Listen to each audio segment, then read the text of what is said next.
by now everybody should know that it's time to the show. I know. How you doing? Yeah, so our sales end today, 12 p.m. midnight.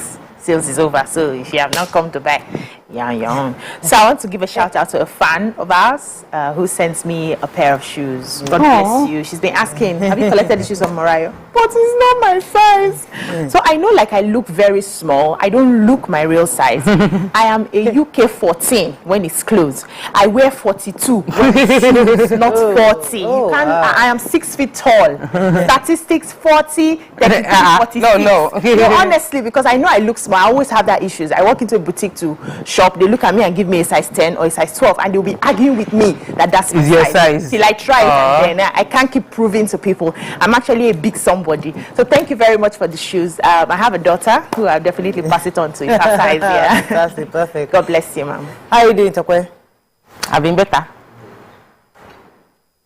But my own sale is still ongoing. Okay. So we have sales ongoing up until the end of the month. We're going to extend for a week into next month. We're selling all properties at 5% discount, and then we're giving flexible payment option. So I did a major feedback from customers, and many people were complaining that why would I want to spread payment for 5 months and I have to pay extra? There's no English. We would allow you spread payment and you will not pay extra. So that's the promo. Okay. How are you doing, Mariam? I'm doing amazing. So yesterday I was a panelist on a webinar we had my club, Ladies Environmental Club. Nice. So we're just a group of women who are interested in the environment and making sure that in our own little way, in our own little area, we're doing something. So yesterday we're talking about the benefits of a therapeutic and beautiful ecosystem. We're hosted by Mrs. Odene. She lives in Bagada. She has this beautiful home from her wall as you walk through her house. She's got plants. She's got like a compost system going on. So it just shows you how you can grow your plants for food, for beauty, for beautifying the place, and also how to use it for medicine. It was really a fantastic time I had yesterday. There was a Dr. Joe who was there. He's a medical doctor and helps and uses natural ways to treat people, and it was good. So we're live yesterday. I don't know how many people joined, but you can always go to the page Ladies Environmental Club and see what we did yesterday. Fantastic. Well done. Good stuff. Well, I brought a cold water for the first time. Very long time. Sorry. How was it? It was nice. It was nice. It's therapeutic. Actually, it wasn't bad, but I have to start teaching my body to bath with cold water. It will. I'm still bathing hot water this morning. But one day you're usually cold. Calm. The cold water really calm. Let's go on a quick break. When we come back, we go through the front pages of the paper. Stay with us. We'll be right back.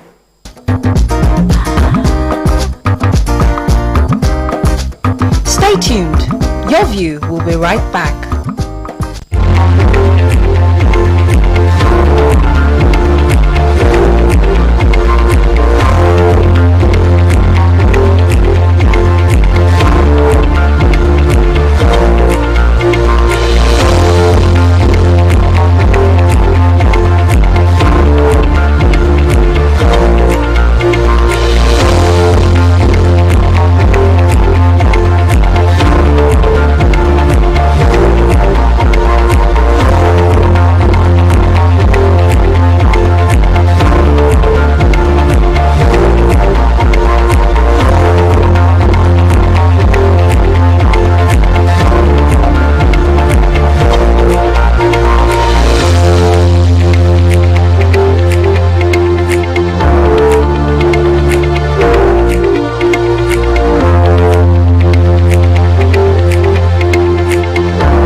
Thanks for staying with us. We're going to start with the nation. Tinubu to governors, be ready, let's fix economy together.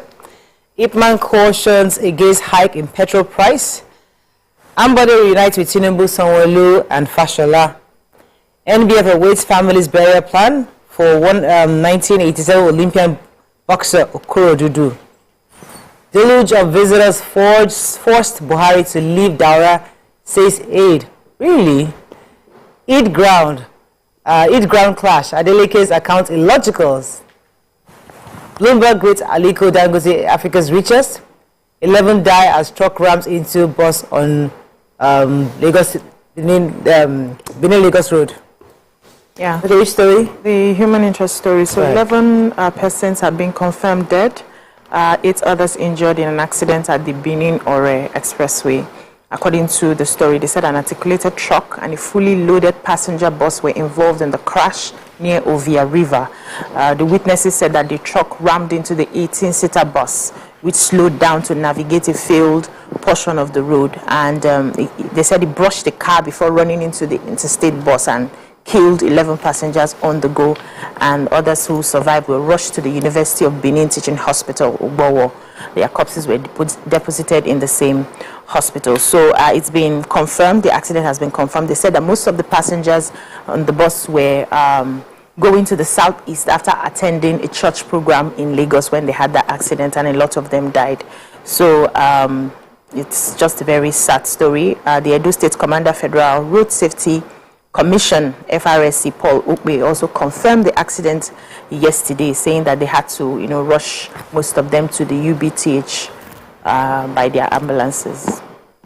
Okay, so yesterday, the president was hosted by the governor of Lagos State to a dinner, and the high point of that dinner was the presence of the former governor of Lagos State, Akinwumi Ambode. He was there reuniting with his predecessors and his leaders. The picture obviously broke the internet. Everybody was talking about Ambode was there. He was reunited with his leader, and after the 2014 primaries, if you remember what happened, there was like a fallout between all the leaders. But it was good to see Ambode in the mix of everybody. If you recall also, all of them, that's Fashola, Sanwo-Olu and Ambode, all served under Asiwaju Bola Tinubu when he was governor of Lagos State. Yeah.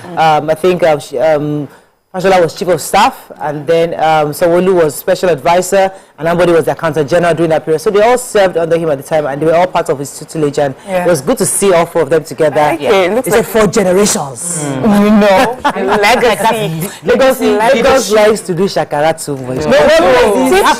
When you lead others to follow, it's good. Teach us good example. It was a good picture. It was a good picture. So let me give you another good story. So the president of Dangote Group, Aliko Dangote, has regained his position as Africa's richest man. Last time they said he was not the richest man. I don't know how it affected me, but it affected me emotionally. Anyways, the Bloomberg Billionaires Index, theirs is a daily ranking. So at the end of every business day, they rank you, and it measures personal wealth based on changes in markets and economy, and each net worth figure is updated every business day after the close of trading in New York. So as of today, we have he is the richest man in Africa. Of course, they list all other billionaires on the list in the world, in America and everywhere, but back to his we are now first position. Okay, the follow-up, so you guys had 2 good stories, and it seemed like I'm taking us back to drama from Eid, not sad, but drama. So they said the Eid ground clash, that the account being rendered by Adeleke's team, that's the governor of Osun State's team, is illogical. The senator and governor disagree on what happened, and one of the things the senator was saying that if you feel like there were thugs there, how come you did not arrest the thugs? How, if you said there were 3 buses of hoodlums, you stormed out of the venue and you didn't deal with it, and there's no crisis that happened, nobody has been arrested till now. They said he mentioned that the security of the state lies within the responsibility of the governor. So for him, he said the statement by Olawale Rashid is an indictment to the governor himself. Maybe you don't understand the full implication of being in office. There's still a lot of political back and forth between both of them, because a lot of name calling. We hosted them on the show yesterday, and we're still having to deal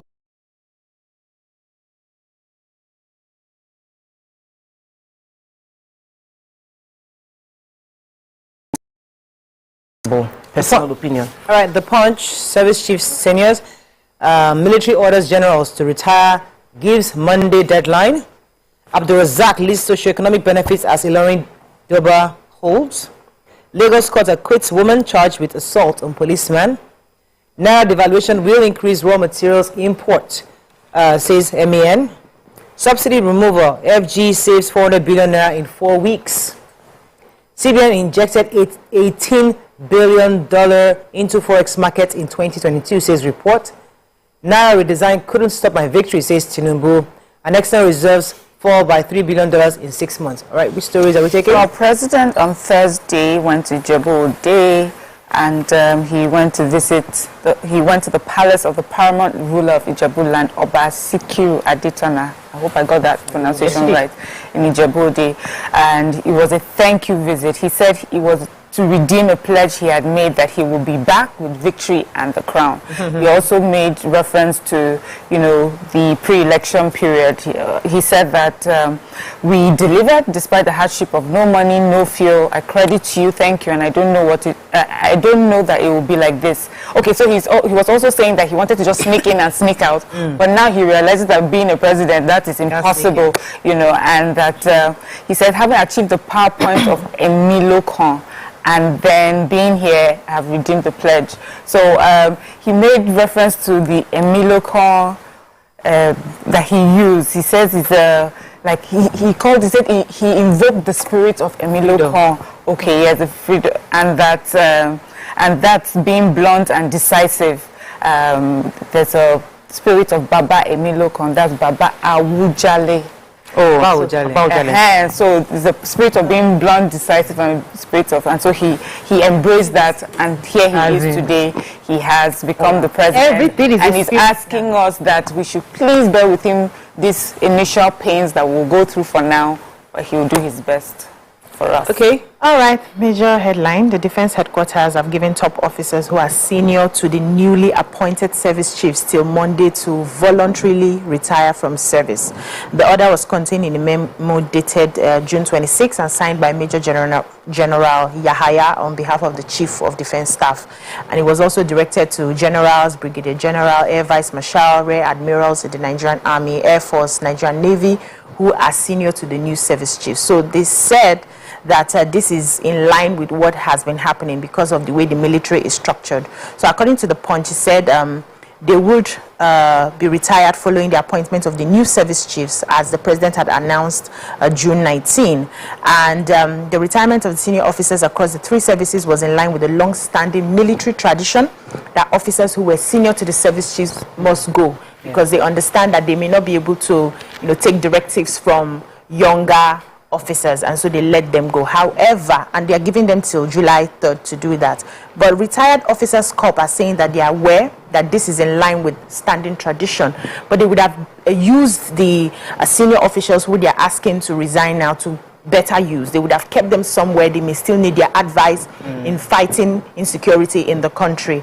That will come in handy, instead of just dismissing them and asking them to go. That if they were replacing them with technologically energetic young people, they will understand that it's not just about being service chiefs. We need more in fighting insecurity in the country. That it would have been better that they kept them to still use them somewhat, not just dismissing them. All right, let's go on a quick break. When we come back, we continue with our review. Stay with us. We'll be right back.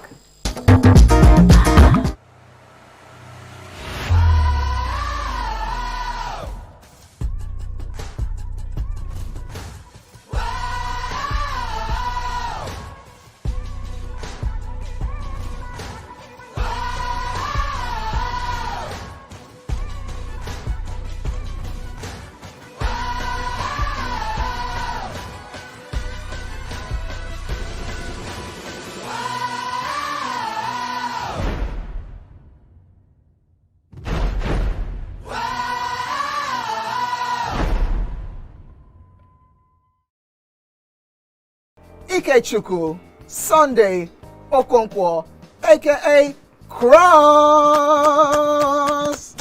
Now your intro without Wow. So there's a name that thing that's. I'm just drinking because you said I should drink. There's no particular answer. I think it's only that can be wicked. What's the answer? Subterfuge. Eh? Yeah. They claim you did, but you said it just happened. That And it's called what again? Subterfuge. Such a fuge. Subterfuge. So you look me finish from head to toe. You look at a person who go know what to be called such. Yeah? The nude wasn't like a game plan. Or... I promise you, it was actually a mistake. Like, it was sending it to someone, and it just mistakenly just went.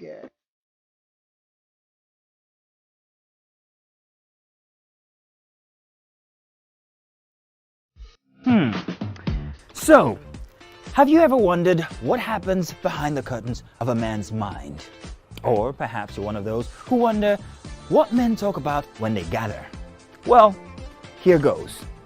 Imagine what it takes to put together the perfect cocktail.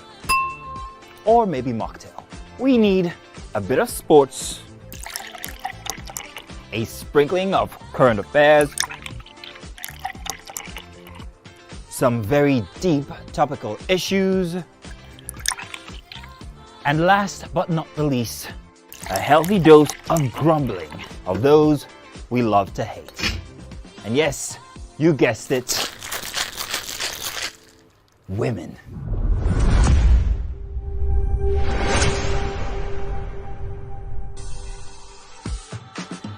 So, if you catch the drift, then you're onto something. We will provide you with the right insights into most of your curiosities, right here within this beautiful cocktail we call the Black Table.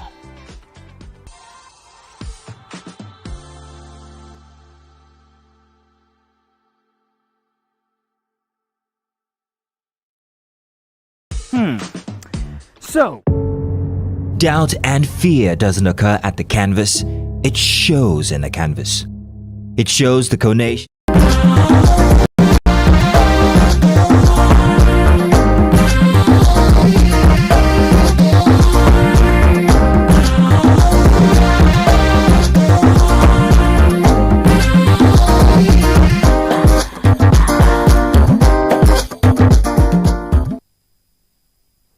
Thanks for staying with us. We're still reviewing points. So the president of the Manufacturing Association of Nigeria, Francis Meshoye, was speaking, saying that the federal government, the fact that the federal government had stopped the, at floating the Nigerian naira, the currency, is going to actually help importation, reduce the cost of importation eventually. According to them, they said that it's going to stop the exchange rate from going haywire like it did some months ago. They're also saying that because the president had also assented to the electricity regulatory bill, they're hoping that when they do that, when each state is therefore empowered, finally empowered to generate electricity themselves, that should also encourage manufacturers across the country. They said that once the states generate their own electricity, it will be beneficial and to all manufacturers. It will break the monopoly currently we have in the electricity. And they're saying that once we have these, once the economy adjusts to the floating of the naira, and then the exchange rate might end up between 500 naira to 600 naira to the dollar, that would then be helpful to be able to predict the markets going. So they're just really encouraging us and also adding their own voice to the floating of the naira and the electricity bill that was signed by our presidents recently. So a 33-year-old woman, her name is Olufemi Layo Erioluwa. She's been remanded in prison, Kirikiri Correctional Facility, for allegedly assaulting a police officer. Olufowobi Nureni. She was held in the Kirikiri Correctional Center for 41 days, and she had pled not guilty to the charges. She was brought in court for arraignment on the 6th of June, and there was a civil rights activist, Inebe Effiong, that was representing her, said that they were able to prove, they were able to defend the case and got her bail of 100,000 naira, but because they couldn't perfect the bill, which means they couldn't raise 100,000 naira to release her, she was kept there for 41 days. She was brought to court 3 times, and each of the time, the person accusing her did not show up. There were no witnesses, no evidence, and yet this young lady had to spend 41 days until the magistrate struck out the case that this wasn't worth. And there are many people like that they are probably still awaiting trial or waiting for bail perfection, who are probably innocent in prison. We really need help for people to create more funds for activists to be able to defend people who have no lawyers to support their cases, and we can really decongest the prison of these awaiting trials. And so these were a group of activists that actually helped her. If not, she probably will still be there for the next foreseeable.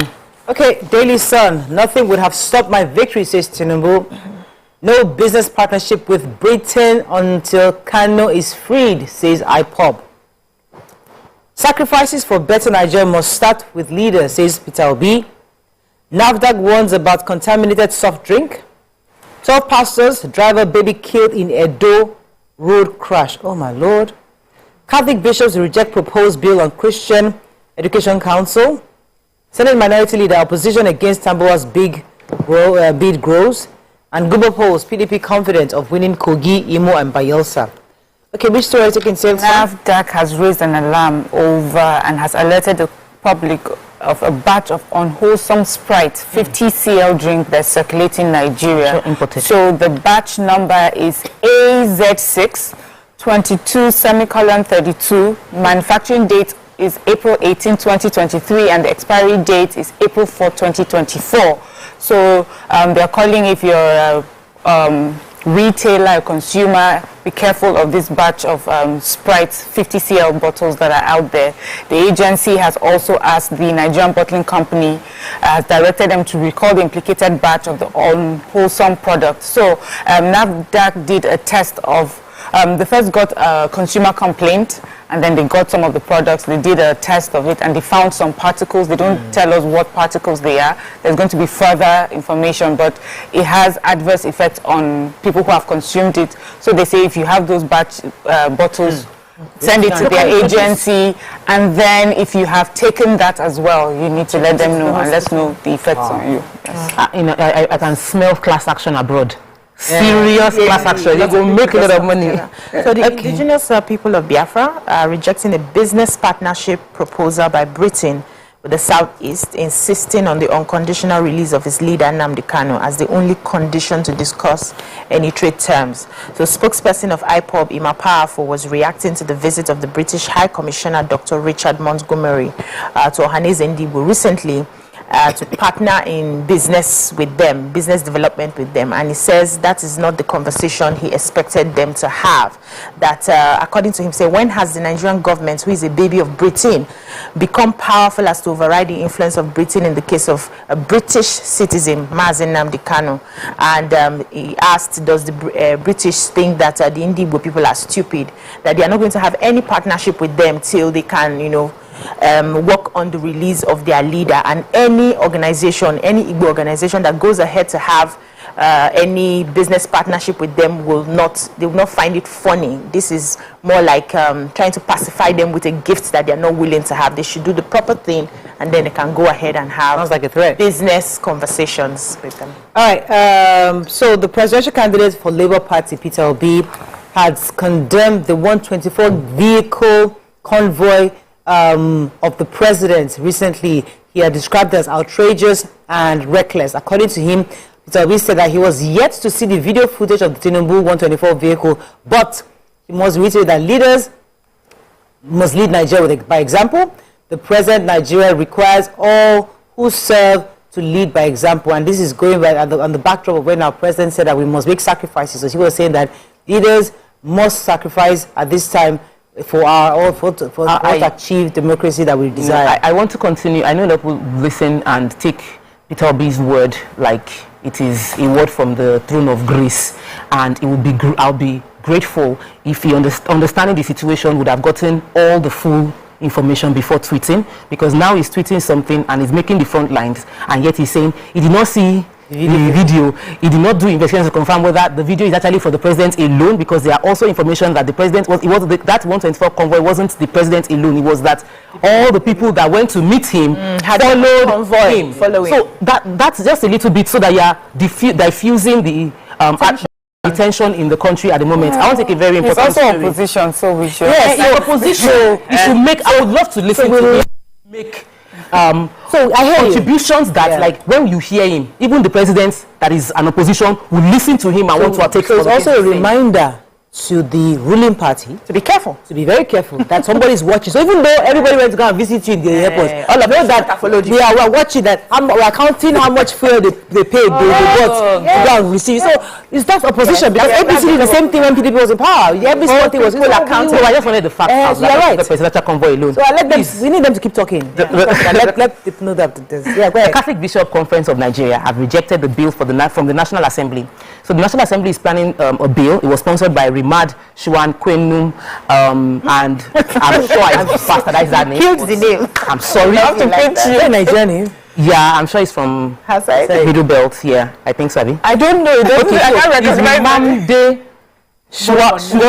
Okay, so a few people have presented a bill, and the purpose of the bill is to develop a curriculum regulating and approving syllabus/contents on all level of Christian education, and from basic, secondary, even to theological institutions. And the Catholic Association have said that they cannot support this in any way. That this was brought up in 2019 by Association of Christian Schools, who are largely Protestants, largely Protestants and private Pentecostal-owned school. According to them, the bill originally is intended to regulate theological concerns and should not have anything to do with all theological institutions. Right. They've discussed the idea with CAN. They decided to pursue it in making the lawmakers not that they disagree with it. They said the motivation was that the Muslim had an education board being funded by the federal government, so and they feel the Christians too should have an education board being funded by the federal government. The CNBC president said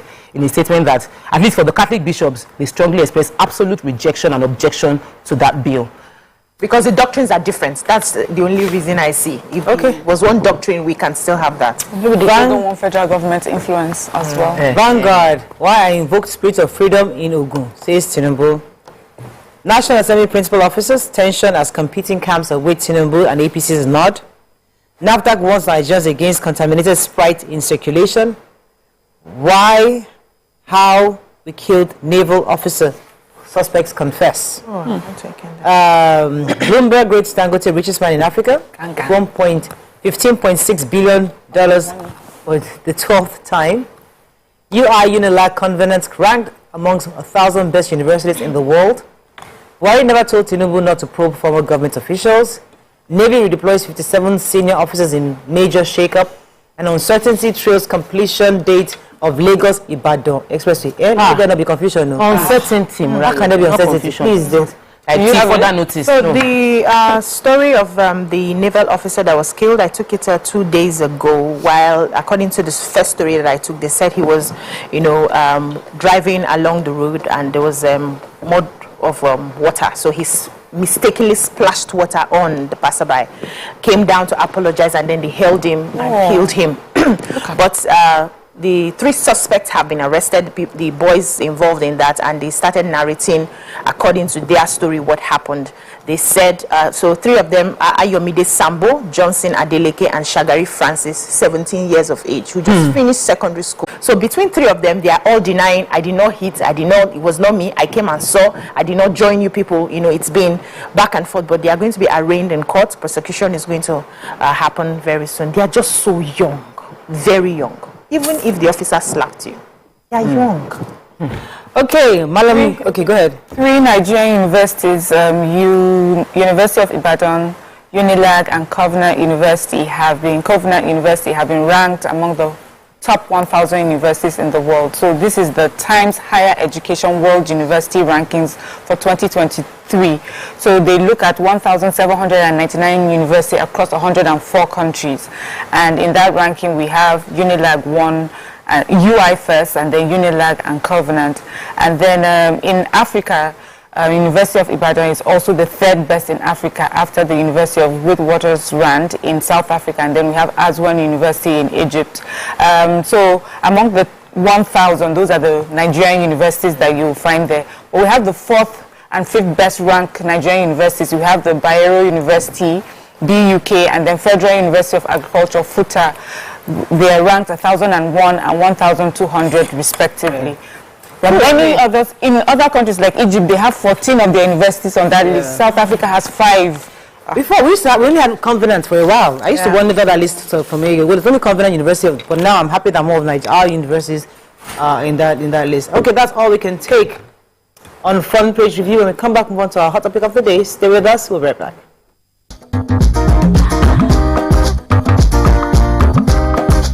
Stay tuned. Your View will be right back. This is 7 of 7. My name is OJ, and signing a sobriety into my hands tonight on this social experiment called the 7 of 7 is Owen G. What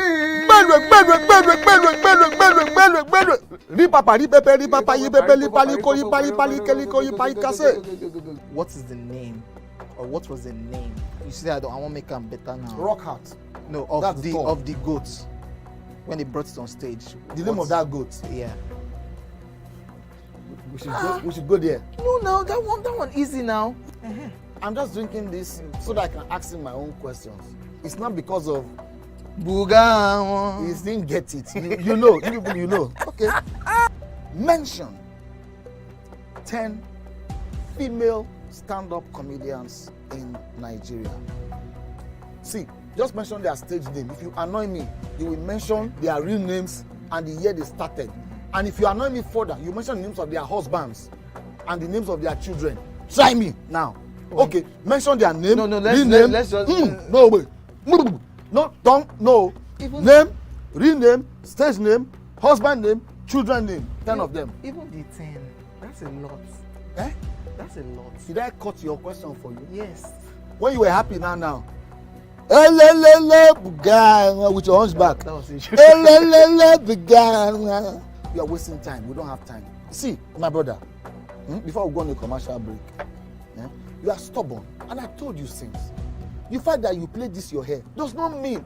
You understand? See this bad hair you are looking at. It's experience. I've suffered before you.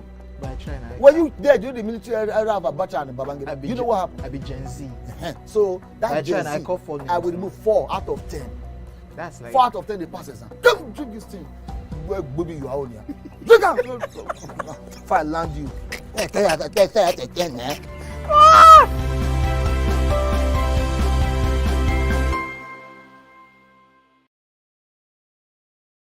Ladies and gentlemen, make welcome the one who can make time stand still forever, Mr.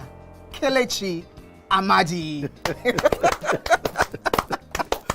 How are you doing, sir? I'm good, my brother. You love that intro, Abi? Yeah. It was great. Okay, Thank you. We try like that. Thank you. Now my question, which I feel is a cheap question. Oh, go ahead. What does ISO stand for?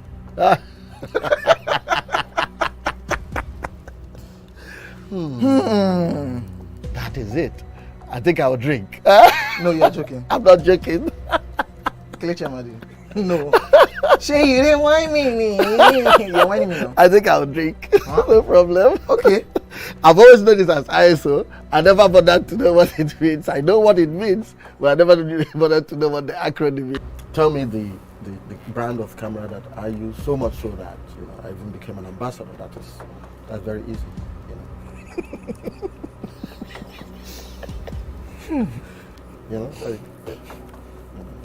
It's supposed to be, yeah. I just said, let me give you this one as a token of my appreciation. Sony. Drink! I'm not done. You did not say final answer. It's final answer. You did not ask me if that was my final answer. You don't have any choice again. It's only Nikon. How many cameras do they have? My Nikon. friend to drink. I gave you a very easy something. Nikon now. So, have you ever wondered what happens behind the curtains of a man's mind? Or perhaps you're one of those who wonder what men talk about when they gather. Well, here goes. Imagine what it takes to put together the perfect cocktail. Or maybe mocktail. We need a bit of sports, a sprinkling of current affairs,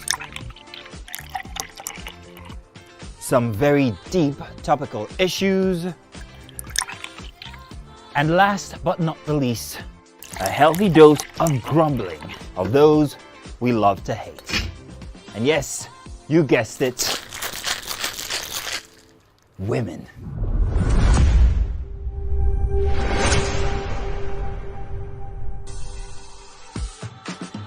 So, if you catch the drift, then you're onto something. We will provide you with the right insights into most of your curiosities, right here within this beautiful cocktail we call the Black Table.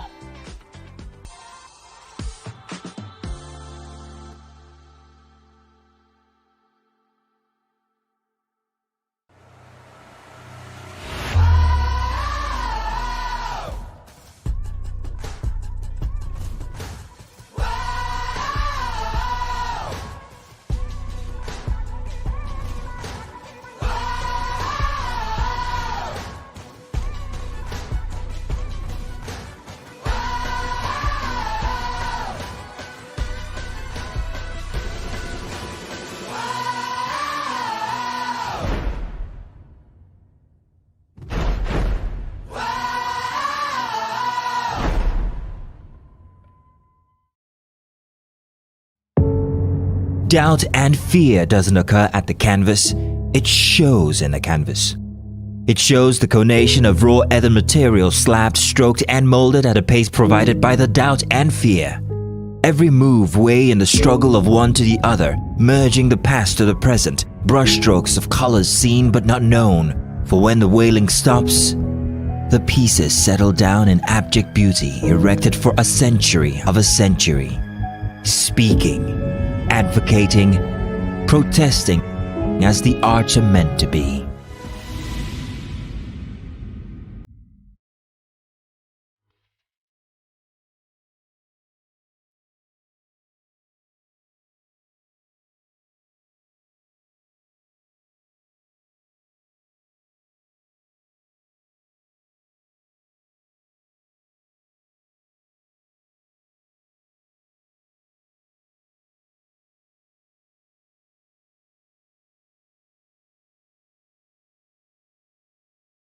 Ladies and gentlemen, make welcome the grand comedian of the Federal Republic of Nigeria, Gbenga Adeyinka the First. OJ right here, 7 of 7, like you already know. Gbenga right here, 7 of 7, like I'm beginning to know.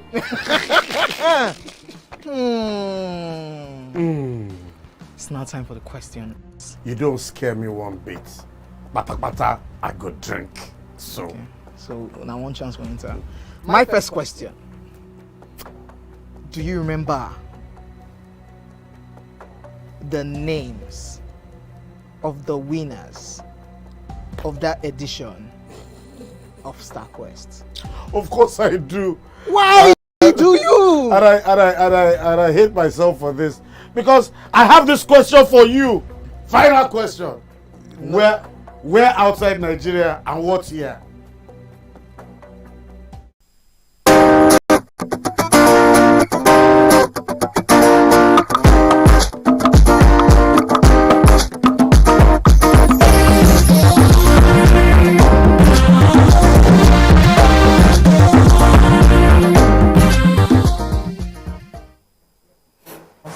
Thanks for staying with us. So our hot topic today is provided by Julu, because it's one of those days where we just have those soft topics, you know, the kind of topics we see on social media and just paint the scenarios and see how we can learn a few things from people's experiences. Now, again, we can't confirm how true these instances are. We don't know if they are true stories. They're just people's tweets that we look at and just, you know, try to see how we can have a conversation around the various scenarios and see how it affects us in different ways or what we can learn from them. So there's one that Chulu was really vibrating to. Interested in. Go ahead. I was just reading it too. I didn't vibrate. Anyway, I saw this story online and it says, how can you be in a serious talking stage with a lady for months and you then travel all the way from Ondo to Lagos to see her for the first time and you came empty-handed? Not even bread of 500 naira. Then you proceeded to stay at hers for 2 nights, ate her food and all, you can fill in the gap there, and you left without dropping 1 kobo. So somebody went ahead to reply, when she told you that you are unthoughtful, because really this is the little things that count, you had the nerves to get offended. Nobody is saying bring the world, but haba, this is not a matter of entitlement, but courtesy. All right, so I think the reason why this was interesting is because a lot of men today seem to be badly behaved. And it's because many of them don't even know, or nobody taught them how to treat a lady, how to treat a woman, or how to understand the role a man plays in a relationship. It's not always about having money or spending, or they just throw money at relationships. Sometimes there's so much more women need. So the conversation today is about maybe we can help some men out there on how to be gentlemen. You know, we don't have a lot of gentlemen in Nigeria. And this morning, we'll discuss how to help you become a gentleman. Is it really about that? Okay, so you took it to a different angle.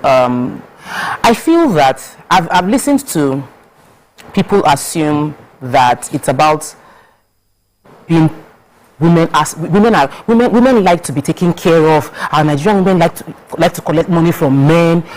There's this narrative out there that Nigerian women like to collect money from men. Let me just put it that way. And that Nigerian women are expensive to maintain. That there's a lot of demands from women concerning how, oh, buy me hair, buy me phone. Once you meet a girl, you are taking responsibility for herself and probably by extension her entire family. That narrative is out there. But there's also the narrative of, I want to test her. So I'll not give her money. Let me see if she's a greedy babe before I'll now commit. This particular story is a story of someone being insensitive and showing traits that they won't be a kind partner to you long term. At all. I don't need, it's not about in a relationship. If I'm coming to your house and I'm going to spend a week in your house, I will not come empty-handed.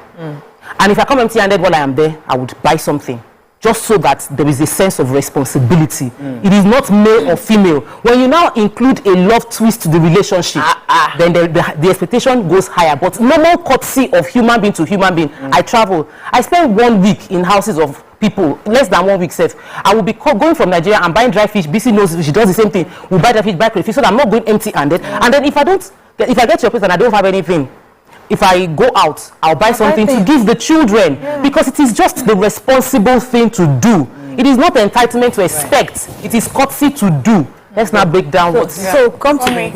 Yeah. So I get it, and you're right. For every relationship, that's just part of. It's decent, it's courteous. That's the sort of thing we should do. But I think it's a bit different with relationships now in our present day, and I think that men are struggling a lot. Young boys growing up, entering the dating scene, too many information out there. This one is saying, oh, do you know that they call you Mugu if you give something? So a young man is coming up and saying, in this dating life, nobody's going to call me a Mugu. Do you understand? Oh, they're just chopping your money. You're a simp. Those are the sort of words I see every day on social media. So young boys are saying this thing, and then they are arranging themselves in such a way that they are not cheated or taken advantage of in the dating scene, and then they make mistakes like this. So it is important that gentlemen, more adult, more grown-up men need to speak up more and teach the younger ones the best way to do things. On social media, it's really about a persona that you are invincible, you are tough, you are hard. In fact, when I read some of the things on social media, I'm wondering how these girls are dating these boys, because the boys are confused. They don't even know what they are meant to do. But it's not.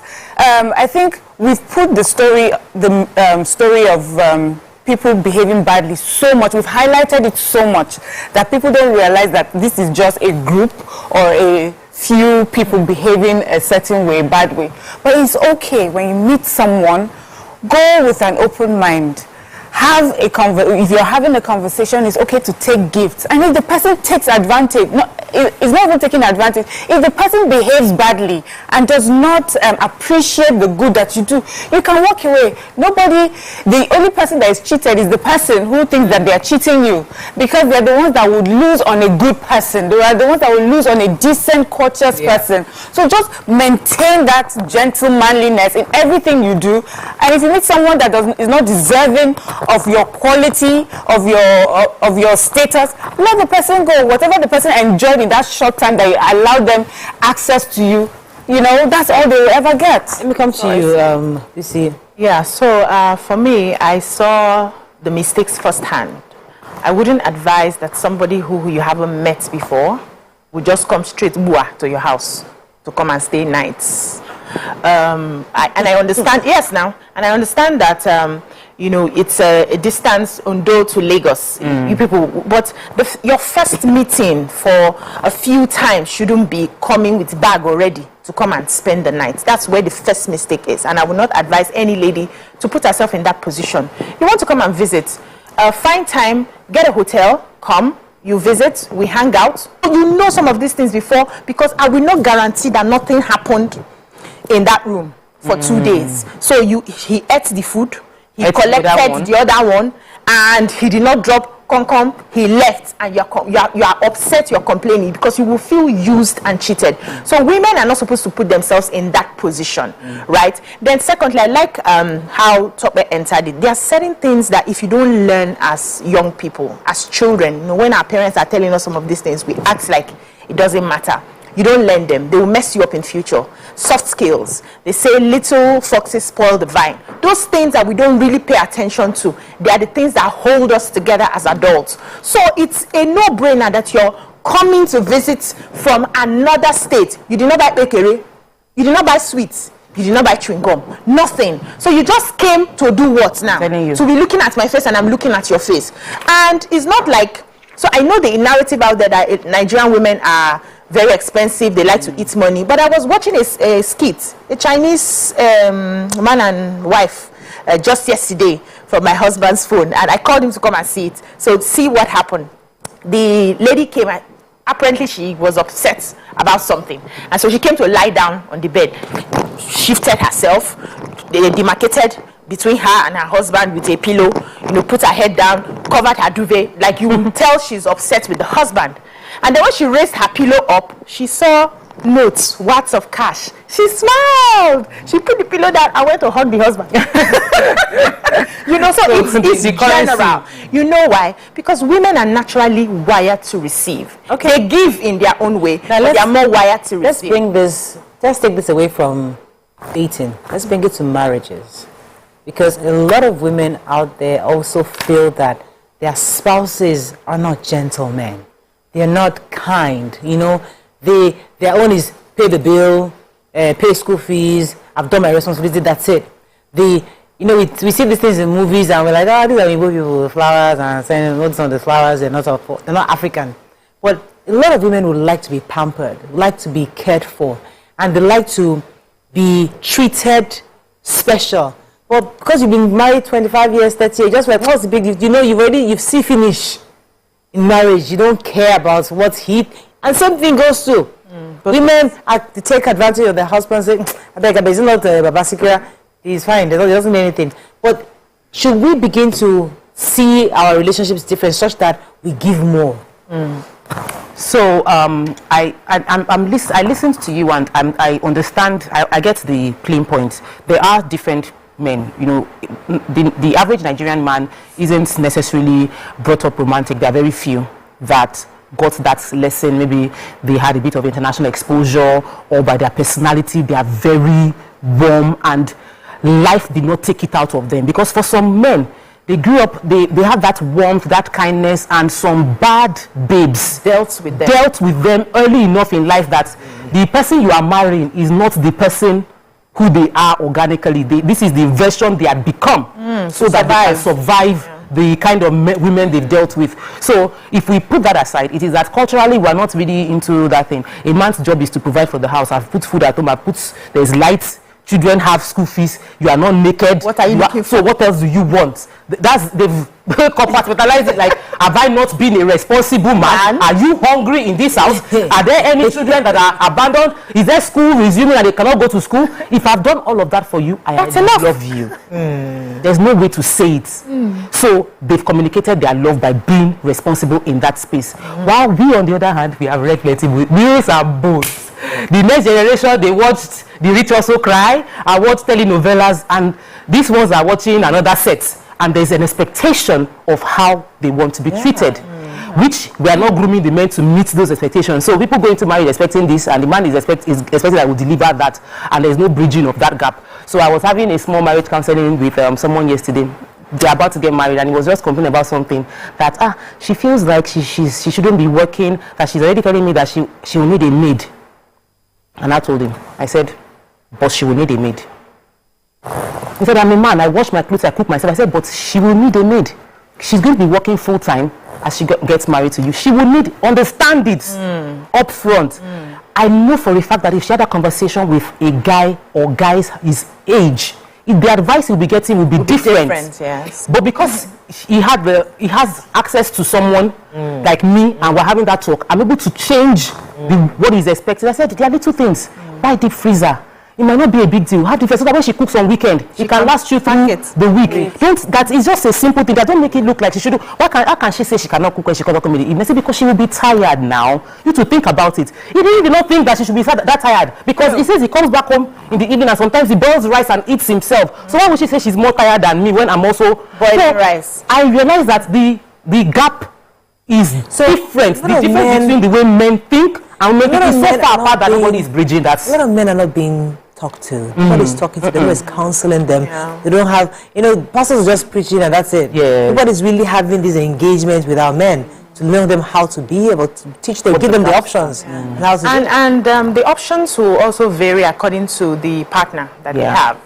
For some people, all those romantic things that you are looking for, the women don't mind. They are okay, just make sure you provide everything I need. I'm good. I mind my business, you mind your business. But for those women who want it, who crave it, who have, studied themselves, who are becoming self-aware and they are saying, this will make me feel good, you must communicate to the man. No matter how long it takes you, you just have to keep telling him. Because what I see, one of the reasons we have issues in marriages is the fact that there are unspoken expectations. You did not say it, but you expected it to be happening. You assumed he should know, and he doesn't know.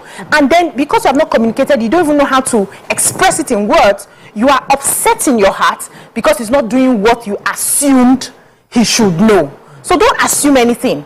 Just keep asking those questions, keep having those conversations, keep reviewing. Every few months, sit together when you have your dinners and ask, is there anything I'm doing you don't like? Is there anything you want me to do better? Is there anything you think I can improve on? Keep having that conversation. And the truth of the matter is they will hear. For those who are ready to work that marriage, they will hear and they may begin to, change. Let's wrap up on this. Yeah, go ahead. Okay, you started off with saying, what if it's not like, for me, the way you introduced it looked like you were comparing a romantic person. You were saying that a romantic person is the gentleman, and the one who's unromantic is not the gentleman. So I'm gentleman and say, in what other ways can I do this better for you?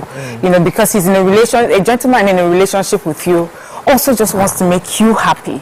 He would also let you know what his limitations are. And as a lady yourself, you would appreciate what he brings to the table. If he is a gentleman and you can see in his own way what he's done.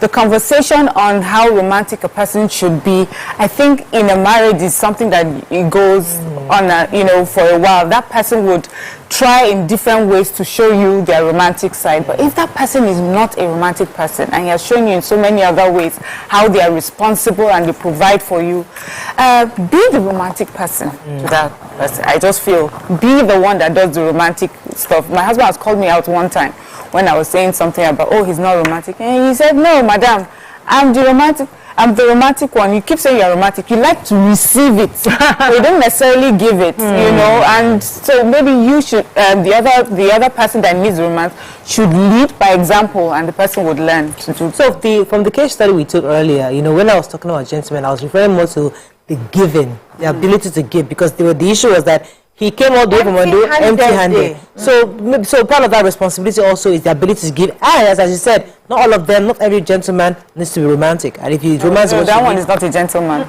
Yes, it's the one that showed up. It's not about romance. That person is not about romance. It's about being gentle, being a gentleman, being responsible, and it goes across. But some people would be within your space, like you would visit someone, you stay there for a week.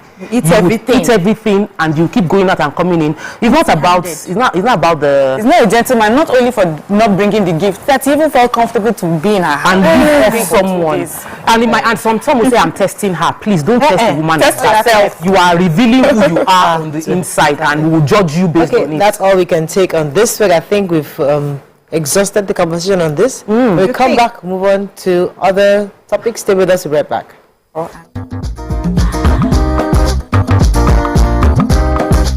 Stay tuned. Ladies and gentlemen, Made Kuti in the view. It's still 7 of 7, and we've been doing a whole lot of protesting. The only thing that remains is just to carry placard. It's about 5 of 7, to be honest. Because, ask your question. I have so much to speak about once we finish. We'll not give you the time because it's 7 of 7. I will make the time now. He said he will not ask questions about science. No. Neuroplasticity. And based on... He asked a question that was subjective about high life. And he did not finalize his answer about a Kuti question where there are only 3 of us. Editor, scratch this part out. That could have possibly composed the music. Editor, scratch this part out. That's the whole Justice idea. is out the window. We throw caution to We the have wind no right morals here. On the 7 of 7.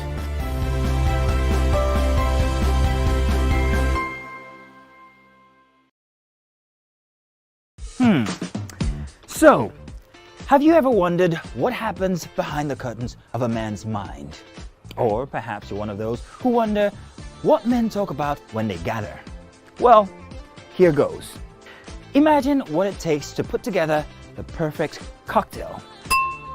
Or maybe mocktail. We need a bit of sports,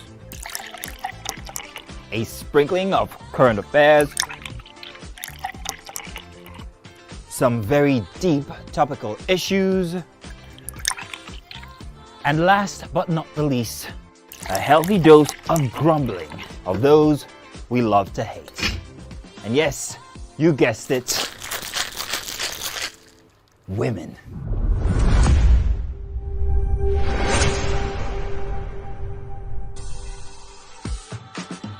So, if you catch the drift, then you're onto something.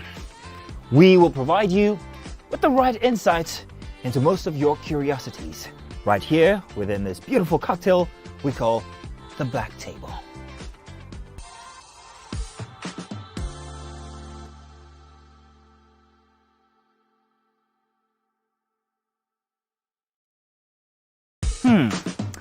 So,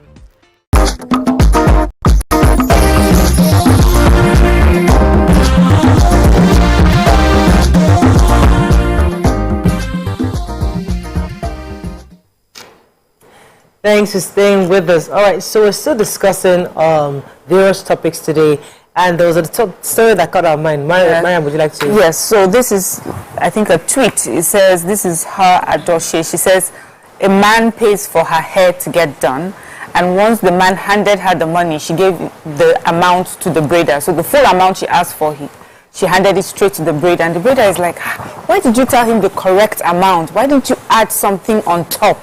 And she was like, why would I add anything on top? This is a man that I like. Why would I finesse him, you know, because I want to make my hair? And then she goes that people only know how to be wicked these days. But she got a response. Someone says it's not wickedness.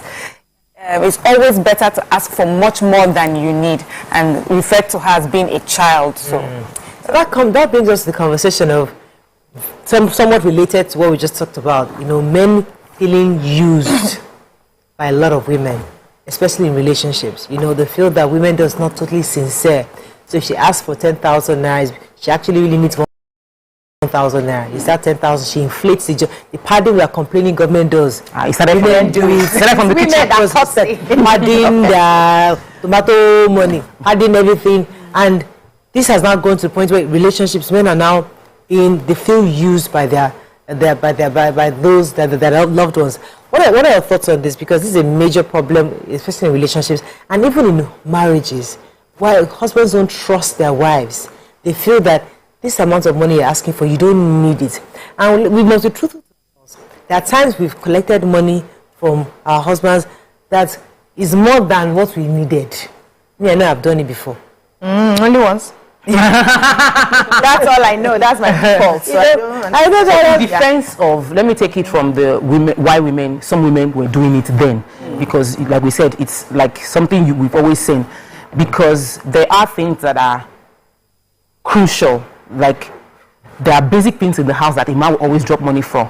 And there are things that the house needs that a man will not feel the house needs and will not drop money for. So you inflate the essentials so that you can provide for what would be not essentials but are aesthetic. So maybe if you ask for money for food, you will get all the money you need. But you ask to buy a bit of decoration for the house. And the man will feel like, why should we spend 10,000 on decoration? But when visitors come to the house, they will notice the decoration and feel like, oh, this house is really pretty. So some women, in most cases, is not to live off or live large. It is a case of balancing that let me put the money I need for extra cups on the money for food so that I can buy more cups at home because he might not give me money. So that means corruption started from the home. That's corruption started from the home. That's why I'm breaking it down that there are different options. There are also the cases where the husband will pay for some things, and there are times when he does not have money. So when he has money, I collect as much as I can and keep it so that the days when he does not have, I can bring out the savings, since he's not a saving person, to ensure that we never go hungry. And that is also a template that many women did back then. Let me take this call from Hassan. He's been holding. Good morning, Hassan. Thanks for calling. Oh, morning, Mr. Hassan. Good morning, sir. Please, let me give you one instance of a lady, an exemplary lady. She paid a visit to a friend of mine, and when she is going back, my friend brought out a bundle of money and gave it to her. The lady rejected the money. Do you know what the lady said to him? I am not a prostitute. What's a prostitute? And I did not visit you for you to give me money. That is a lady from a very good home. A man visited a woman from Ondo. Look, I don't believe in free will. But what is very clear, you see, a woman should not be banking on man giving her money at the first instance. Woman in your house, you need to feed her, you need to clothe her, you need to feed her, you need to clothe her, you need to do a lot of things for her. But not this issue of putting it at the front burner. A woman seeing marriage or relationship as a means to an end is all right. Thank you, Hassan. That's an interesting angle, which is also valid to some people. Is don't expect to get money because I served, because I came to you. Doesn't mean that I should give you money. So I get where he's so I get where he's coming from about making. We've talked about it, making dating transactional, monetizing. That's a whole different topic. I think with this story, what at least based on what she was saying is he didn't even come with anything.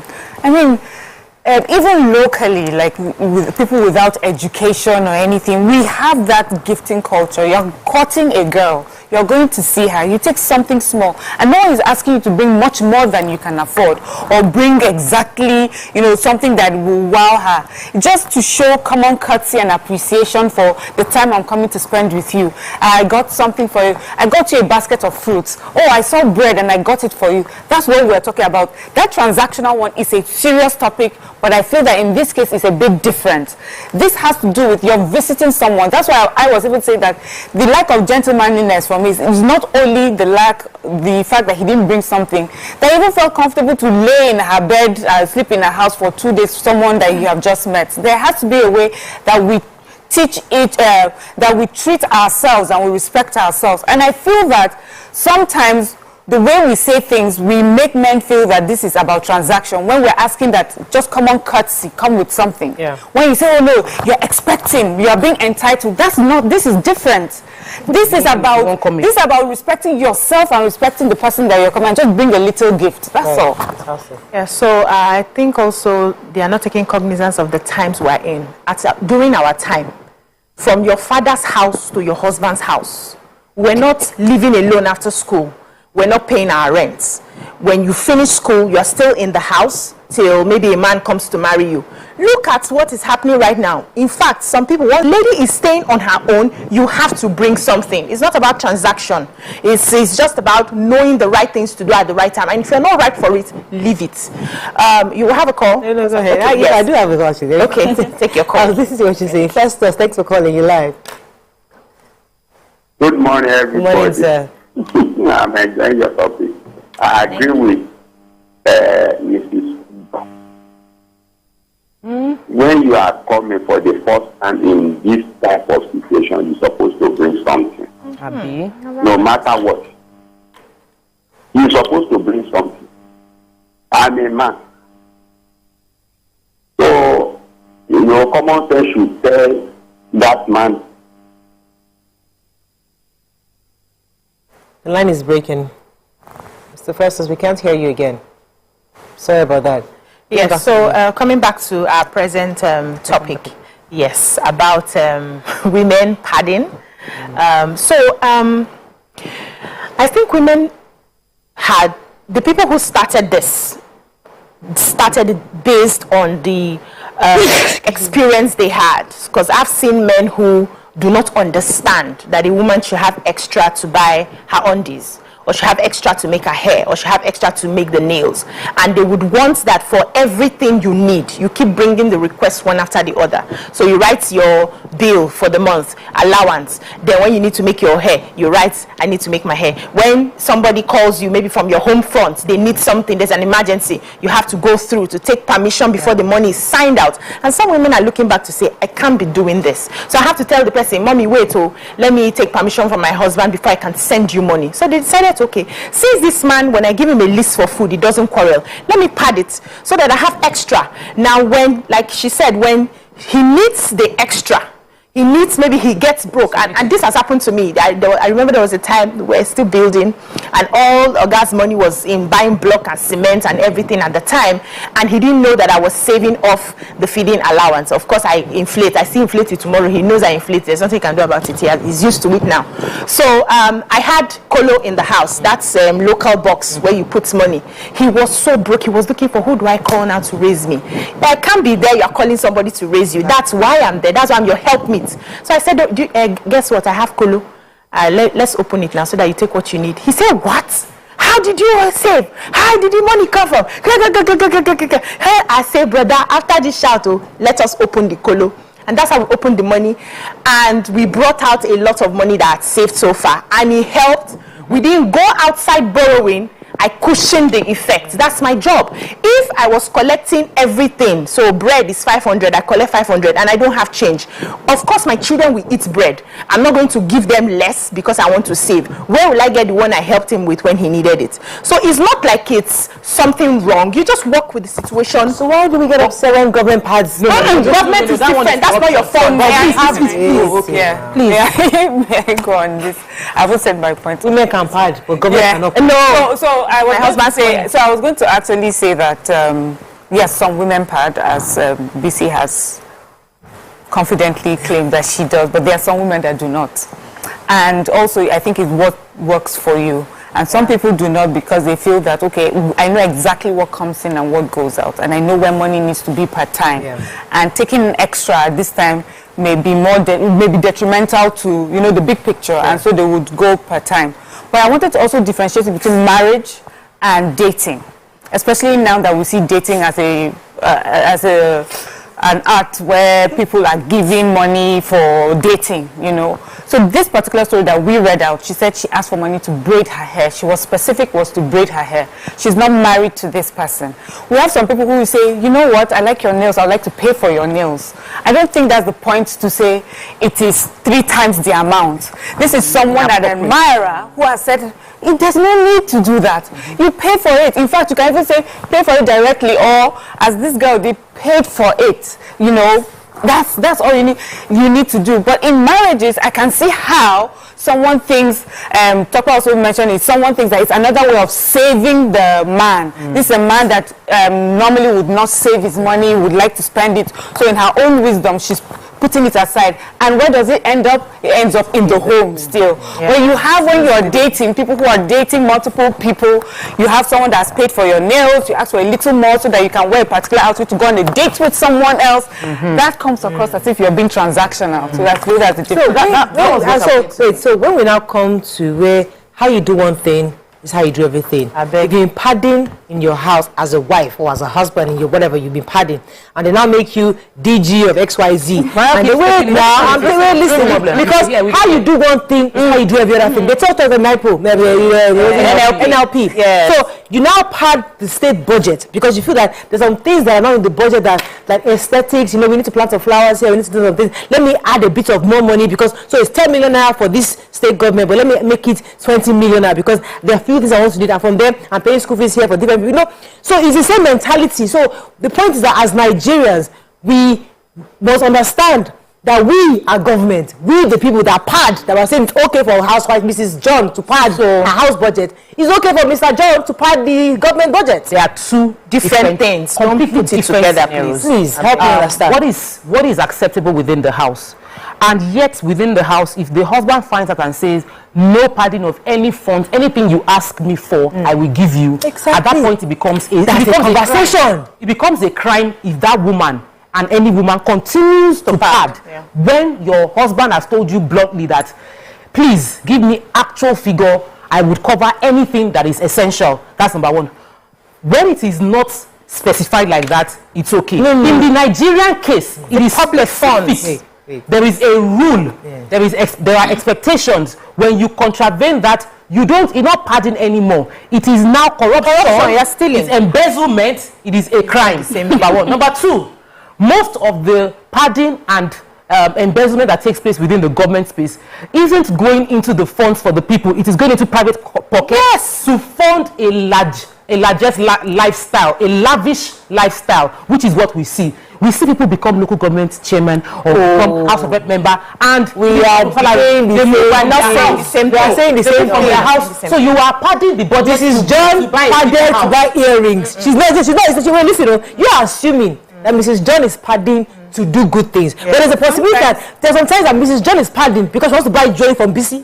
She wants to buy Brazilian hair. So we all do. The point is that I want us to understand, because one of the reasons why we do this show is for people to see things differently. Nigerians will begin to see that if we are saying it's okay for us to pardon our homes, the government, we will not enter government and do the same thing. So what I'd rather us do is have a conversation with the spouse. Mr. John, please, this thing costs this. This one costs this. This is the true figure of the budget. Yes, and the Mr. John says, I want you to pad it. I want you to pad it. So you get to have a conversation. You know, padding is a crime. Padding is a crime. So now, revenue generation. You gotta make your own money because government is saying I can't pay you. Don't pardon me now. Now every local government now begins to generate, because if I go to state government, then I can't pardon again. I must generate income. So Mrs. is bad. Yeah. And now this thing is making news because it is a guy that wants to lady, right? If it's the other way, I mean, several times the other way around and nobody complains. Right. So what is bad is bad. Yeah. I want to support the separate line of thought. When you are going to somebody's house, whether you are a male or a female, go with something. That should be able to manage the situation, or present you in a light that you are a reasonable human being, whether you are a male or a female. So this becomes news because it's a guy. If it is a lady that came to a guy's place, she would have even eaten all the food, also collect money and go home. And it will not make news. So what we are saying is that either way, it is bad, whether male or female. Right. If you're going to somebody's house and you're going to stay beyond one day, even a visit warrants that you can go with a gift. And that makes that shows that you're coming from a reasonable home. Thank you. Thank you very much, Uche. Yes. So, me, for instance, I do different businesses. I make my own money. I can hold my own, right? But I don't have my own money. Everything is used together. Everything is planned together. So take for instance now when fuel subsidy was removed and we woke up the next morning and everybody had to double the price, started buying fuel. And I didn't have anything that I had, kept in Nicola somewhere. I would put all of the pressure on him. Yeah.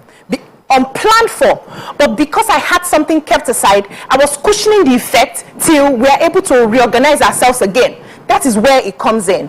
I'm not, I know how you always say how you do one thing is how you do another thing. For me, if it's public funds meant for something, it's not my personal funds. This is, between me and my husband is our personal fund.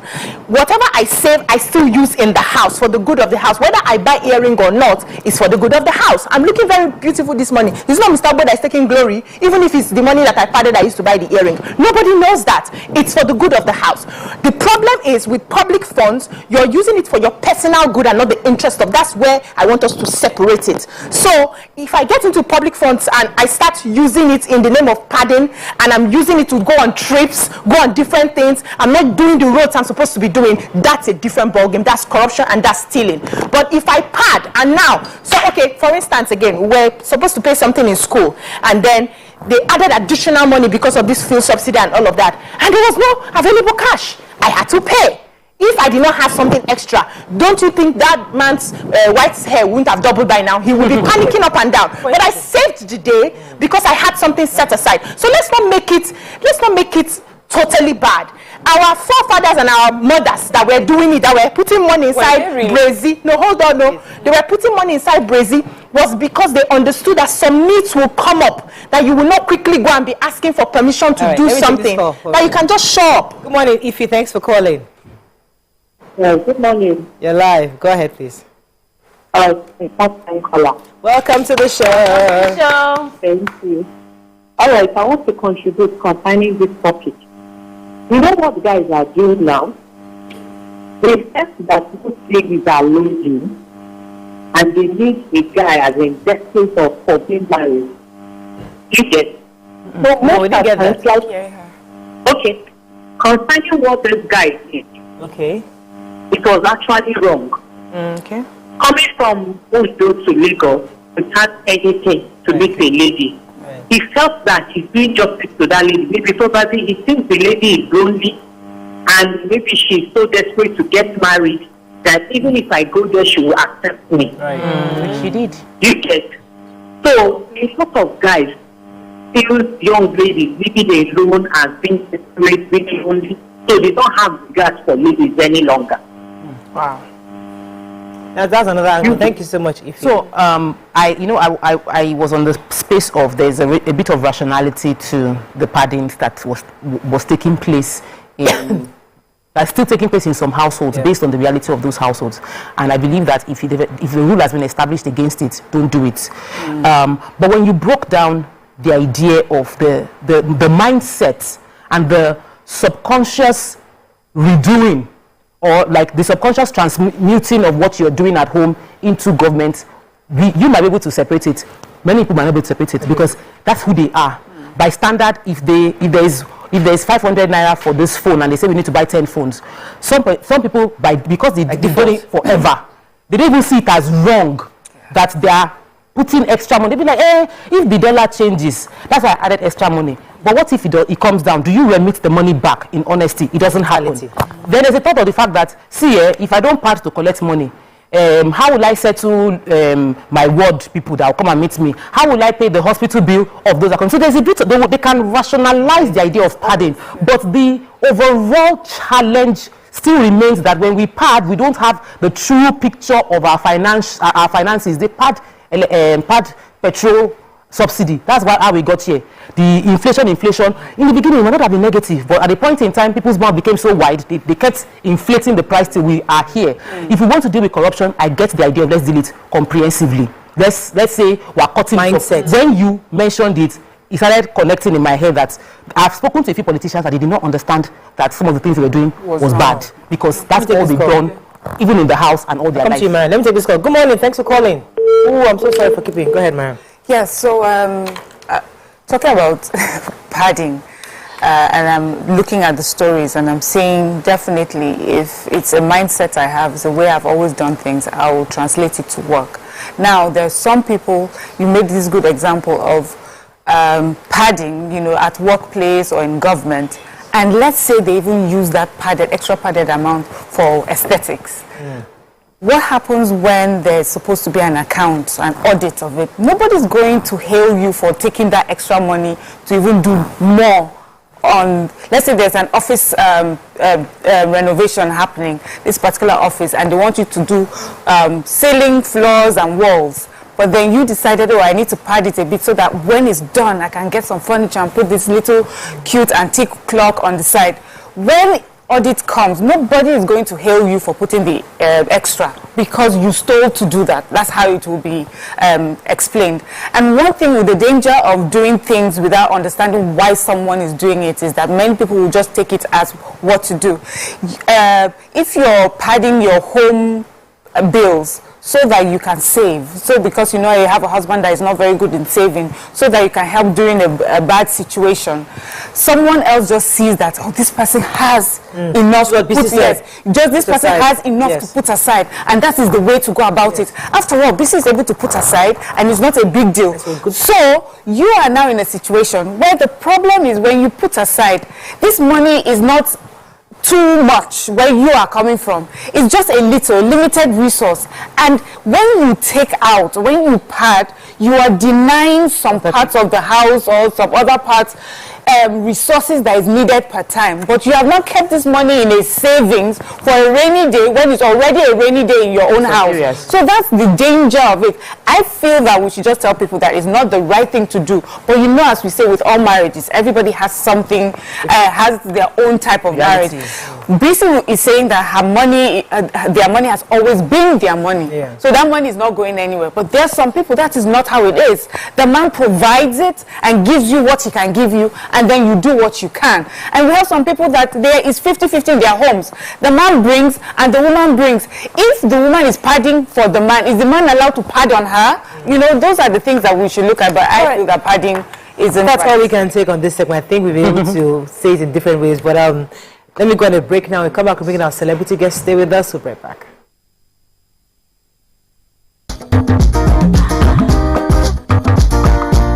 Ladies and gentlemen, multiple award-winning actor, producer, ambassador of Edo People, we have Etinosa Idemudia in the building. Not be first to go police station, they win the case. Is So she? you are showing No, yourself. I go see as my second You are question. feeling like a contact the prancing peacock. I'm about to cut your wings. Hello. Now, in the amalgamation of 1914, who was the woman who drew the line of the amalgamation? Who cut the report? Who is the person that used scissors? What is his name? That woman. You have done me dirty. I've marked your face. I've marked your face. If anything happened to me today, I don't if I don't reach my house. Anyway, I'm gonna be chauffeured, so. You remember now, Avi? Yeah, but you never too thin. Now you remember. Hey. If a person who indulges habitually in watching a sexual material is called a voyeur. That's what they're called. You clearly say you don't go even get the next one. Hey, a voyeur. Voyeur. Then go on. What is a person who makes one A called? voyeur. A voyagiste. A bon voyage.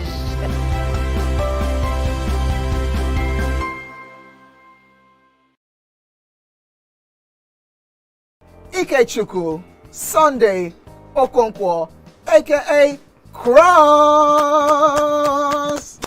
Now your intro without Wow. So there's a name that thing that's. I'm just drinking because you said I should drink. There's no particular answer. I think it's only that can be wicked. What's the answer? Subterfuge. Eh? Yeah. They claim you did, but you said it just happened. That And it's called what again? Subterfuge. Subterfuge. SUBTERFUGE. So you look me finish from head to toe. You look at a person who go know what to become such. Yeah? The nude wasn't like a game plan. Or... I promise you, it was actually a mistake. Like it was sending it to someone, and it just mistakenly just.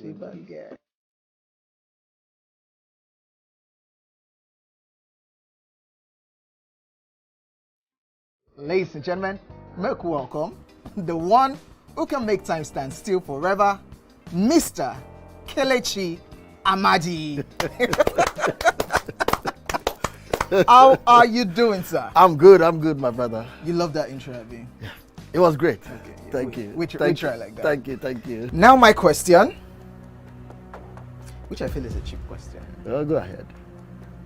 What does ISO stand for?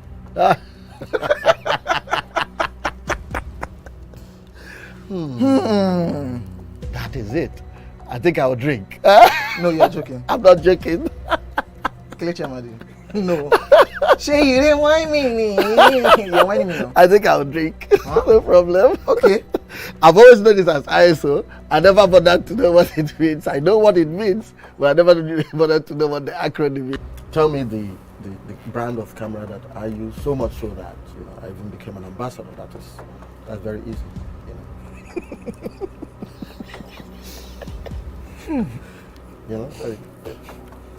It's out there. It's supposed to be, yeah. I just said, let me give you this one as a token of my appreciation. Sony. Drink! Wait, I'm not done. You did not say final answer. It's final answer. You did not ask me if that was my final answer. You don't have any choice again. It's only Nikon. how many cameras do they have? My Nikon. friend to drink. I gave you a very easy something. Nikon now.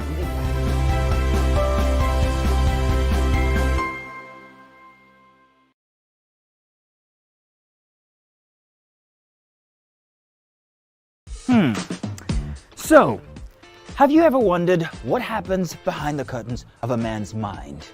Or perhaps you're one of those who wonder what men talk about when they gather. Well, here goes. Imagine what it takes to put together the perfect cocktail. Or maybe mocktail. We need a bit of sports, a sprinkling of current affairs, some very deep topical issues, and last but not the least, a healthy dose of grumbling of those we love to hate. And yes, you guessed it, women.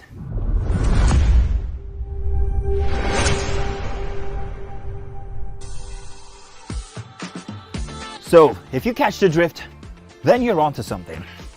We will provide you with the right insights into most of your curiosities, right here within this beautiful cocktail we call the Black Table.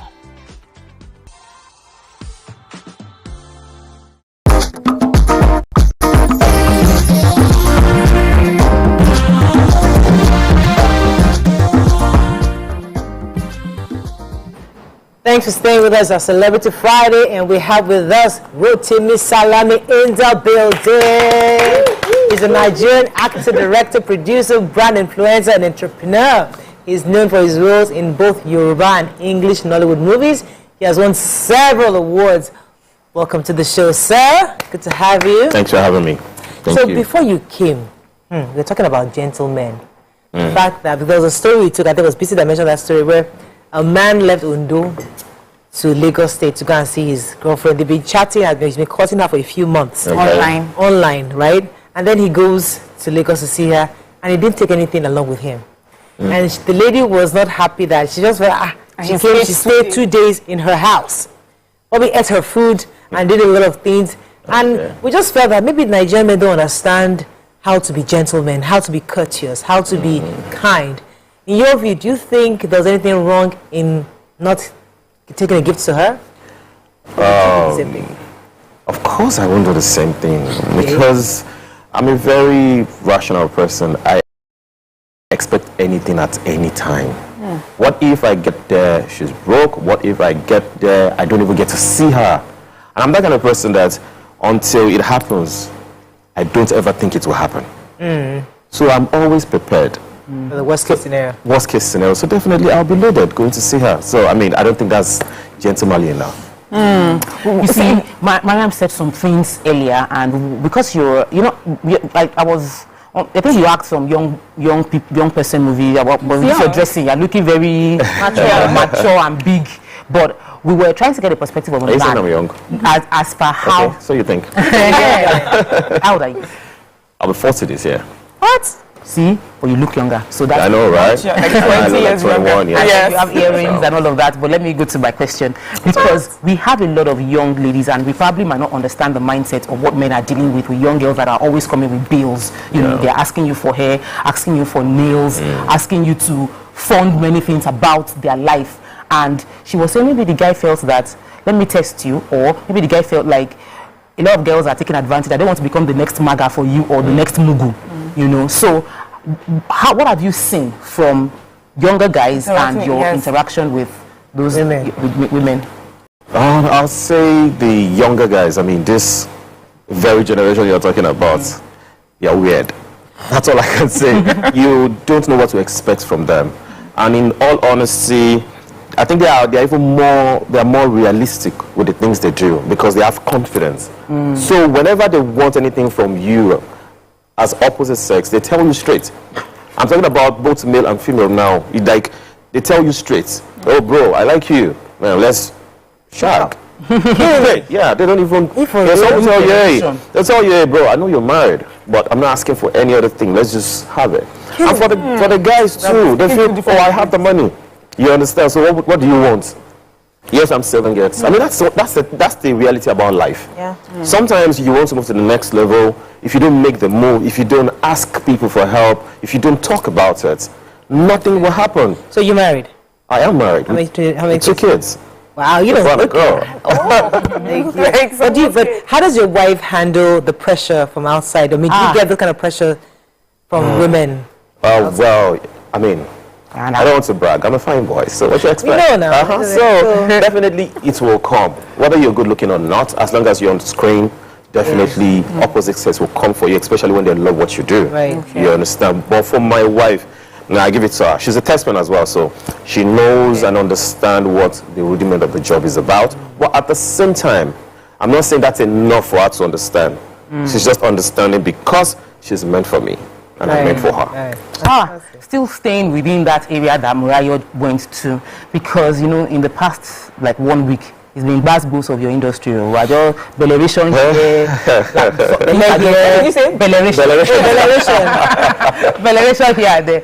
You know, and different area codes and people hooking up.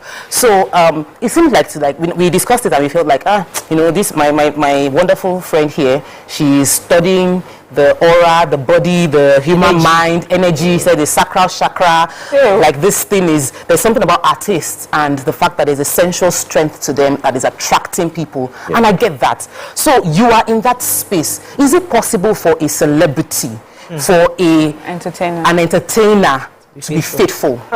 It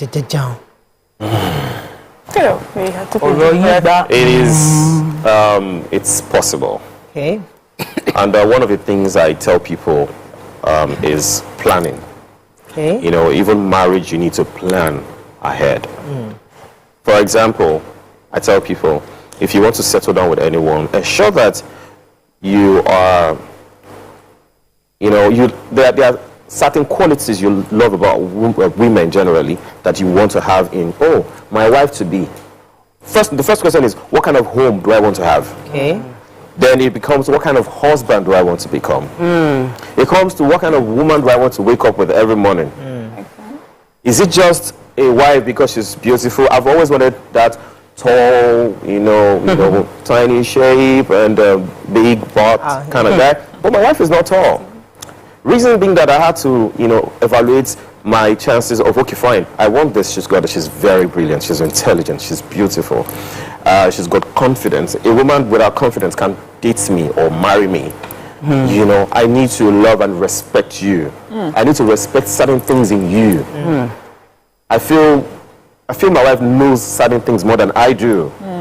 You know, so there are certain qualities you must look out for in a woman that you want to spend the rest of your life with. Then start hunting for that. I'm not saying you will get it 100% or, like I said, my wife is not tall. Yes. You know, so when you check all of these things and you plan towards it, you need to ask yourself, when we quarrel, is this the kind of a woman that I want to, you know, apologize to, feel like if I leave the house and, you know, I won't be settled mentally, you know, so you have to Let me check jump all in of here those for a things. second. Let's say you go to China and you meet a tall Nigerian girl, which is perfect, exactly, that's your spec. Yeah. That spec that you wanted. Okay. What happens? Nothing happens. I just admire and I move on. Okay. Reason being that she can't be my wife.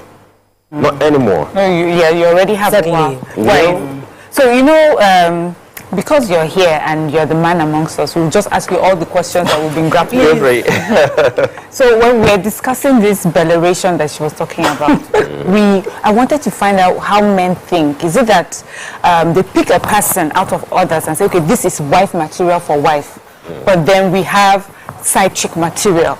So the wife I'm going to have, this is the sort of person, I like them wild and dangerous for outside, but then I'll now take the exact opposite and put in my house. Why do men think that way? Why is it that we see men doing that? And then we keep asking, if you like them wild and dangerous, why don't you bring wild and dangerous to your house? Well, I would say for men of such mentality that you're selfish. You know, it's only when you're selfish, that's when you want to protect your wife. You want to have missionary style with your wife alone, but won't that one outside. So you should be married to a woman that you can do missionary with, you can do Jackie Chan, every other thing with. I mean, as creative as you get outside, you should be that creative in your home. Like creative. Do you understand? Because, yeah, sometimes marriage could get boring, I understand. But then spice it up. Be deliberate. That's what we're saying. You have to be deliberate about everything you do at one point or the other. So for those kind of guys, it's just like, yeah, men are polygamous in nature. It's very understandable. But at the same time, wow, because you get, like you said most men already. But do you think, but not all men. But do you agree? The thing is, I can't judge. Because the thing is, I don't know what you are going through. You could start on the note of, oh yeah, we're perfect, we're the best for one another, and you get into that marriage, it's a total different ball game. So what happens then? Let me ask you the next question. How long have you been married? Will be 8 years, already 8 years. Wow, fantastic. And your profile. So, in that 8 years, have you seen someone, probably on set, that you connected with beyond just the acting? Like you felt something? Yes. And how did you handle it? Good question. Because if I tell you I haven't, then I'll be lying. Yeah. I have.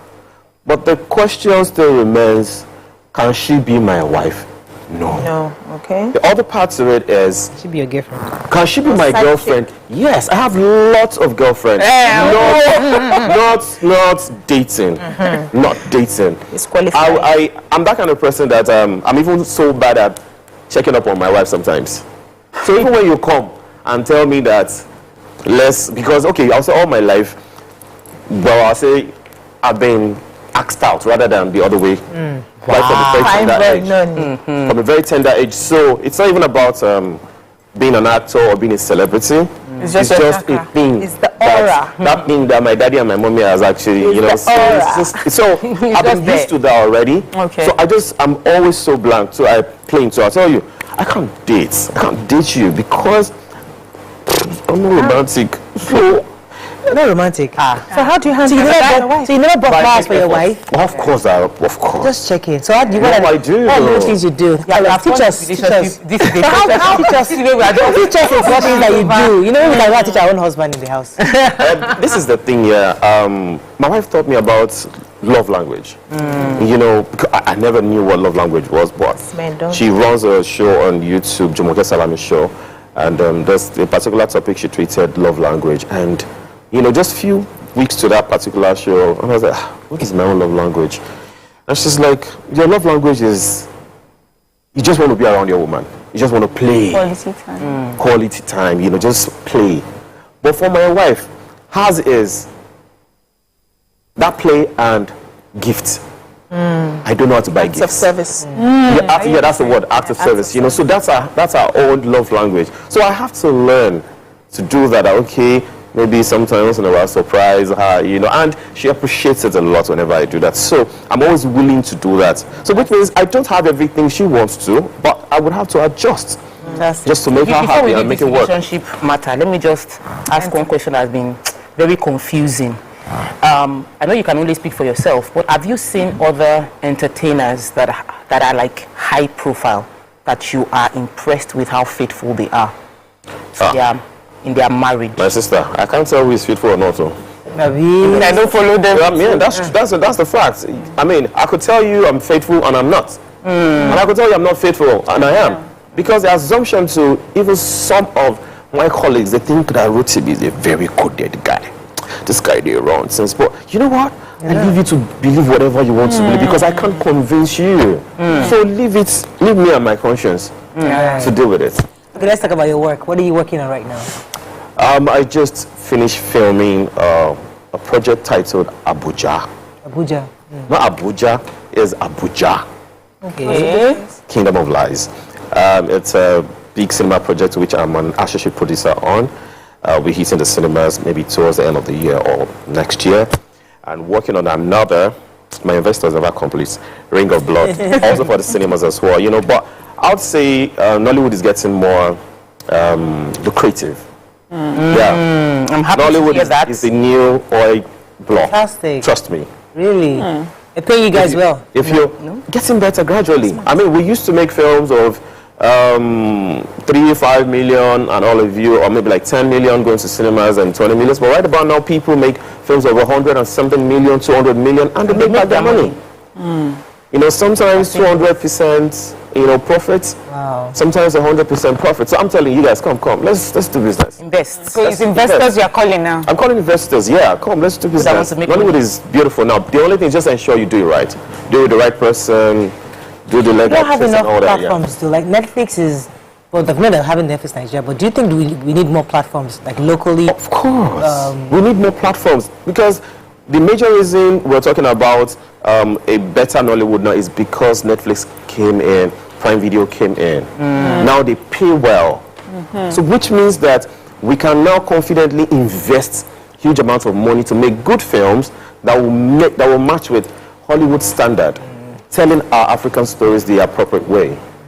Cool. I'm happy to hear that because we've been on this show has been on for just about 10 years now, and we've interviewed several people from way back, and we've heard the complaints. And in recent times, we've actually heard a few more compliments about the improvement in the industry.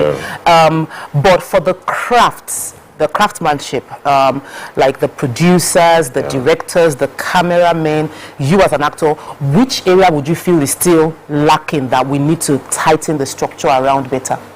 Okay, so to speak, I'm not just an actor. I'm a filmmaker. I produce, I direct. And before getting to this stage of my career, I've been able to, I know a bit of filmmaking, a bit of everything.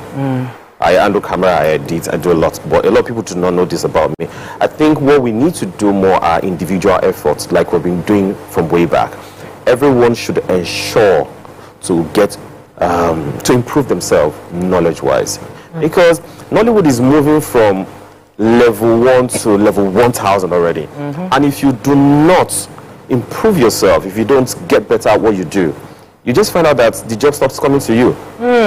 Yes, because right about now, we sit and we ask ourselves, okay, who can handle this, who can do this, who can do that? Most of the good guys are busy on set working. So which means we need more cinematographers that are very good at what they do, editors most especially. Every aspect of filmmaking, trust me, we need very strong hands. And if you don't improve yourself to get better, trust me, you're just going to regret being in Nollywood because you won't get jobs. I like that you said that because a lot of people, when they want to get into the industry, they just want to be actors. And I know there's nothing wrong with that. But and you know, you are talking about how lucrative it is. So for people, they're asking behind the scenes, is it as lucrative for them too? Very, because I mean, for example, Akim Ifed, you know, well, I mean, this is policy, but it's good. It's good at what it does. So we were talking and someone said, okay, Akim charges like 5 million naira now. That's what the special effects. Yeah. Do you know, there are actors that take same range of money, you understand? For the same movie? Yes, there are cinematographers that take as much as that too now. The same movie? The last movie we produced, this Abuja I'm talking about, we budgeted 45 million earlier, and we ended up spending about 70 million. But the good thing about it is we know the money will come back because it's good production. So how do you distribute? Yes. So before you start the movie, for some people they would have already gotten a distributor, a marketer on ground, so as immediately you're getting the movie out, while others will struggle through who would be willing to pick up this movie to do the marketing. How do you work on yours? Well, I had a meeting, say almost a month ago with Film One. Film One seems to be the biggest distribution company here in Nigeria, and I flew to London to talk to some investors too. And I thought there was a need for me to, make things work out first before getting there. So there are a lot of ways for this to work. Like you said, some people talk ahead, and some people like, I don't want you to interfere in my production. I just want to come with a good production. You see, you love, then let's work on the distribution. Money, yeah. And sometimes some people want to partner with them, but while partnering, they are definitely going to tell you, okay, maybe let's do this, let's use this one. And you might feel like, oh, I don't want to use Mr. A. I feel Mr. A will not give me what I want as a producer or director. And they feel like, Mr. A sells markets and all of you, which is all good. It's still one of those things that you should always consider when it comes to, making a film. There are lots of things to be considered. Let's watch this clip of you in one of your recent movies. Okay. Bẹ́ẹ̀ni kábíyèsí ẹgbà àti fi orí bẹ́ẹ̀ náà ní orí kábíyèsí àgbàrá ìfòkòtò ṣe rí eré báwọn ọlọ́ọ̀kan yìí kò ní í fò wá ru. Àṣẹ Elédùà. Àṣẹ ẹ̀gbọ́n kábíyèsí nígbà tá à ń jẹ yọ lẹ́ǹkan ẹ̀yin náà lè wí ẹni kí n jẹun tán ká tó sọ̀rọ̀ láti jẹun tán náà ẹran là ń jẹ. Àjàdí ikọ̀ nílẹ̀ Oòduà a kì í jẹ́ ọkà mọ́ ọ̀rọ̀ ọjọ́ bí a parí ẹran wa náà. Àmọ́ kábíyèsí síbí ẹran là ń jẹ àbúrò ẹ̀fẹ́ jẹ́ kí n sọ̀rọ̀ tí mo fẹ́ sọ. Àjàdí wọ́n ti sọ̀rọ̀ yà á parí ẹran wa náà sọ ọmọ pátá lè fàpọ̀ lórí ni.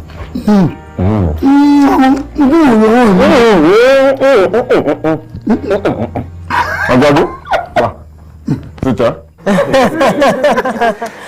So we're waiting for Abuja, Kingdom of Lies. Abuja to come. Yeah.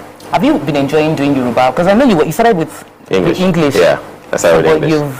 I'll just say, I didn't just translate. I think my life has been, channeled by how God wants it to go. Because if anyone had asked if I would ever become a Yoruba actor, a language actor, so to speak, I would have said no.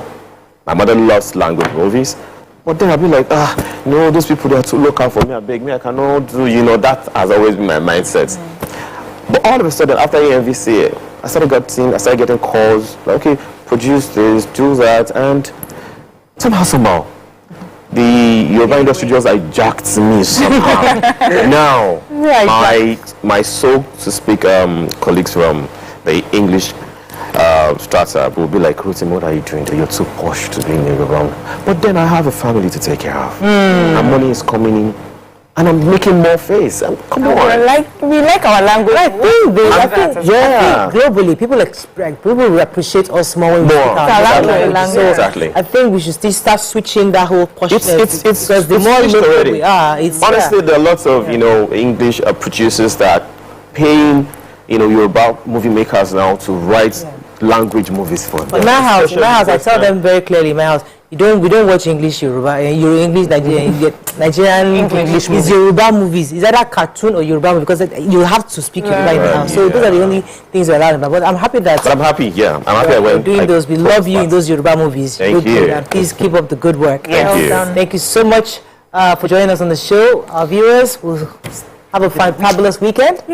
See you next week. Bye for now.